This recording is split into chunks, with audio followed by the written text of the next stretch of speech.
আজকে বাড়িতে হাঁসের ডিম রান্না হবে, তার জন্য ডিমগুলোকে কেটে নেওয়া হয়েছে। হাঁসের ডিম, এর মধ্যে নুন হলুদ মাখানো হয়েছে ভাজার জন্যে। ঝোলটা তৈরি করার জন্যে নেওয়া হয়েছে পেঁয়াজ, হলুদ গুঁড়ো, লঙ্কার গুঁড়ো, ধনের গুঁড়ো, জিরার গুঁড়ো, সঙ্গে রয়েছে গরম মশলা, তেজপাতা। চলুন এবার ডিমের ঝোলটাকে আমরা করে ফেলি। কীভাবে করব দেখতে থাকুন।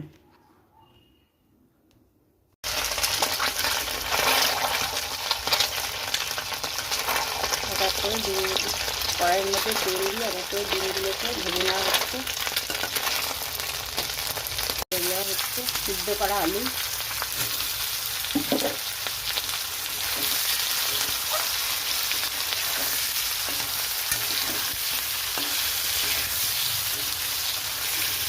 দিয়ে দেওয়া হলো।